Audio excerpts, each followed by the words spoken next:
A while ago, these guys that I don't know anything about, okay, and still don't know anything about, made a video, I think, about title is true. Hasan and I be called as transphobes. Hear why?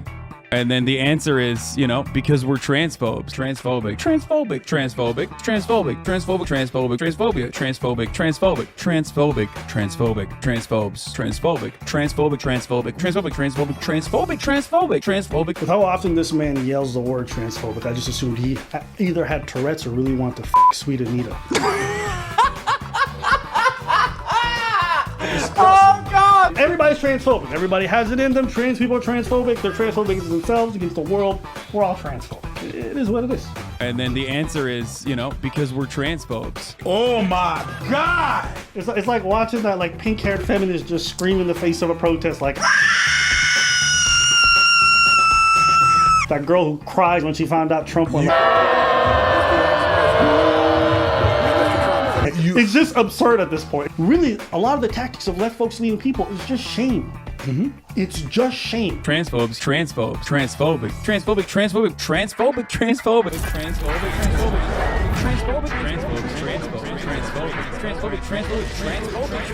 transphobic, transphobic. Can I get a little space? Yeah. Just gotta get Bring it back? I'm working on it.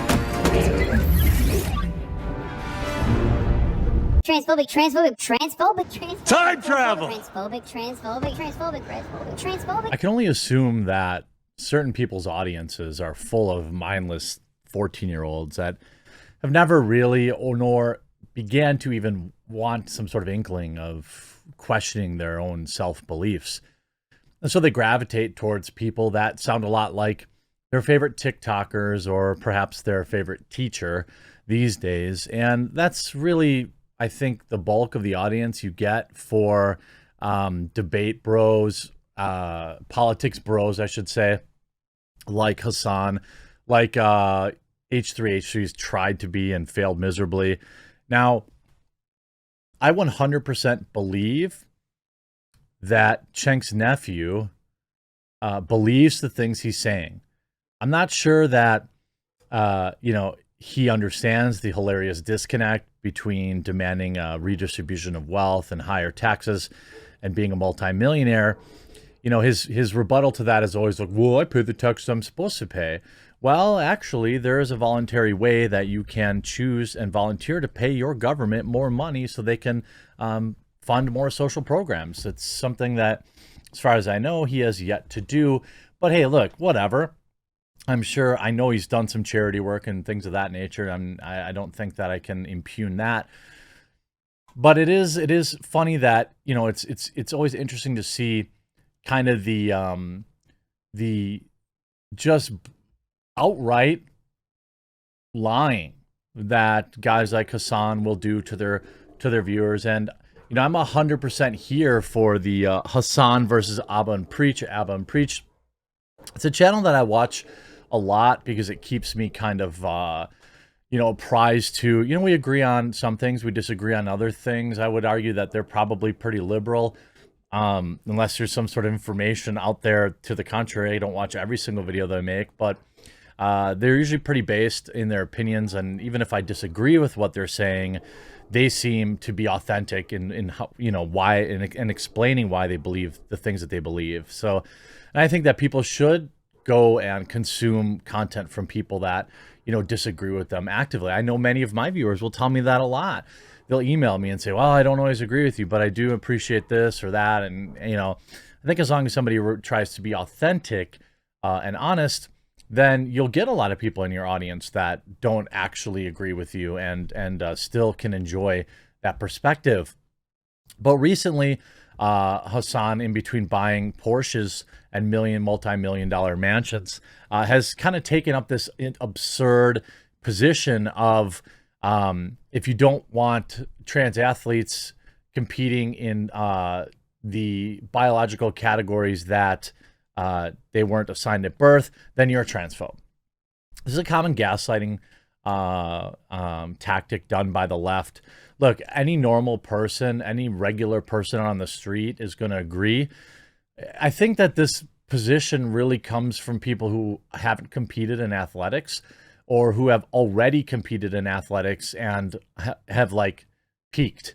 somebody like Megan Rapinoe I could see saying that, oh yeah, it's definitely cool if biological men play against women's soccer teams, after the hilarious U.S. women's soccer team getting defeated by a team of, I think, the 14-year-old team of boys defeated them, something along that nature. So, I think that any normal person can look at this and say, well, yeah, obviously, this isn't something that is okay. That there's a whole reason we have women's sports. But, Hasan's big-brained argument is that, well, within men's sports, for example, let's look at a basketball team. Some people are taller than other people, and some people have bigger wingspans than other people. So, therefore, biological men should be able to compete against biological women. That's the argument he makes. I'm not kidding you. And his argument is that, well, I mean, we should just have different divisions for taller players than shorter players, and this and that or the other thing. Yes, it is true that there are different biological advantages that, say, among the men that play in the NBA have. Could maybe the top 5 women of the WNBA have a chance in the NBA? Maybe. I don't know. Like, layups aren't really popular in the NBA, and just their size and weight, they aren't going to be able to box out. They're not going to be able to play defense super effectively, I guess, unless they're playing someone like Devin Booker or something like that, but he's hard to defend the way it is. Is there a woman that could compete in the NFL? Maybe. But I think we all know the real argument here is that it's biological men that want to enter biological female spaces and crush them. Again, also Hasan's argument is, well, not every biological man who competes against biological women is winning every single time, therefore it's okay. Again, no, this is like vacuum politics. Like it's argumenting, having an argument in a vacuum. We're like, okay, sure.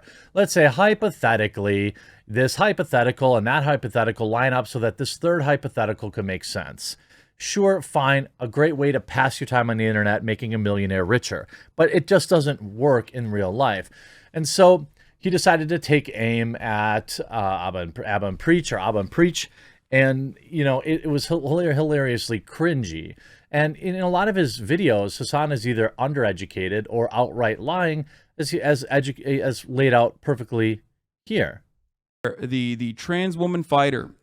He's talking about Fallon Fox here, which a simple Google search would show you absolutely destroyed every biological female that they faced. He openly just lies. Check this out. Is it Fallon Fox? Had like 1 or 2 victories. Incorrect. She had 5 all wins by knockout. And Abba and Preach point this out. It's this kind of stuff.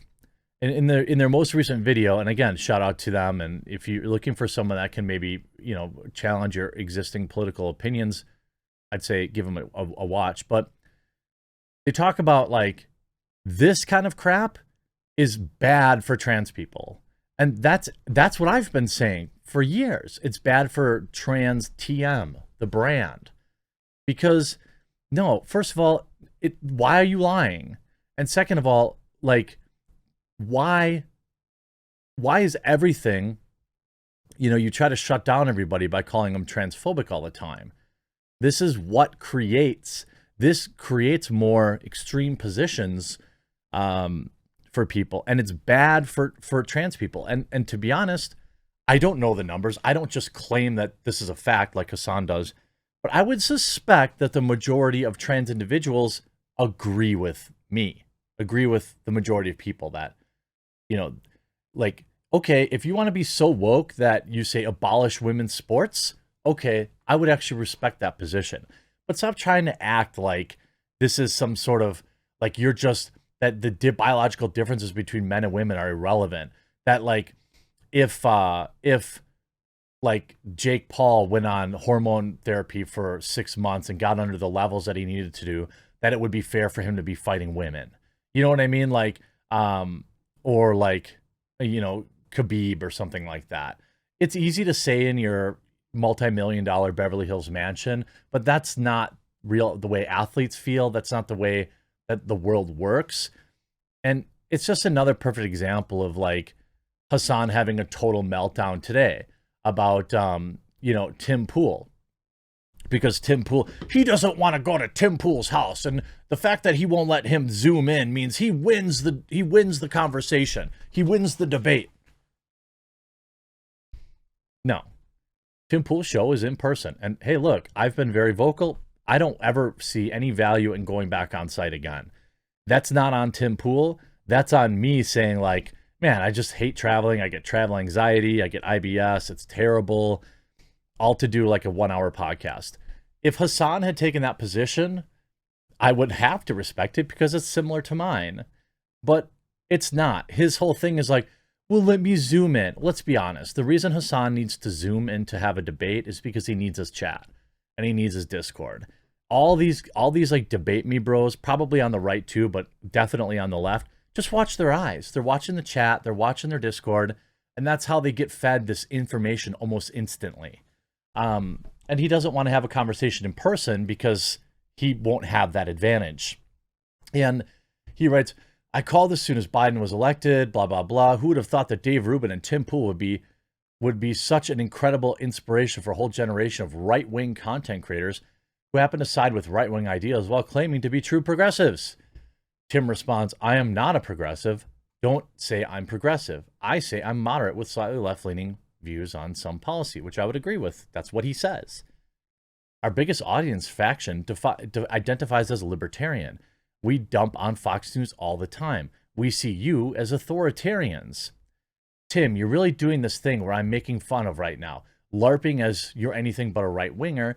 If I were you, I'd worry about all those other guys running for your spot instead.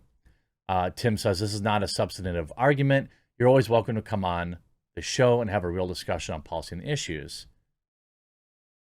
A debate to prove that you're right wing is probably the dumbest, least productive thing on the internet. I'd argue arguing on Twitter is probably dumber. Here's a video from whatever that does a great job if you want to break it down. Why is there always an excuse from leftists who don't want to come on IRL? Even with Joe Rogan, the left is scared to have real conversations. I'm going to be honest, I wouldn't travel to wherever you're at, but I'm always down to Zoom, as I've told you many times. I would, however, definitely travel to go on Rogan. That's kind of like a weird try to attempt to own him. Bro, it's so shallow. I can make every offer for real, sit down, and the only response is some BS about how you can't or won't. Vosh came on twice, and you won't, and always because of some lame excuse. Last time it was the coof. Now it's, what, your fear? My excuse is that Zoom exists, and Discord exists, and I stream 7 days a week from 11 to 7. I'm going to take time away from that. And by the way, I would agree with that. I would agree with that. Last time you said it was the coof. I actually think that your ideas can't stand up to scrutiny, so you need a shield, which is why you make excuses. And it's true. And like he's just been in this weird downward spiral where he's like retweeting Anthony Fantano, one of the most insufferable losers on the internet too. Stop complaining and just do it over Zoom, dummy. Nobody wants to see the one hat you own in person. Again, not exactly a good argument. And what Tim does here really is just expose that. And by the way, what Hasan is really saying, let's be real, is that it isn't financially worth it for him. He would rather sit at home and make money off 14-year-olds. That's fine. I actually respect that. But of course, Hasan is a capitalist and always has been, while he LARPs as a socialist, the very same thing that he's accusing Tim of doing. Shocking projection. I wonder where I've seen that before. I hope you enjoyed this video. We'll talk to you again real soon.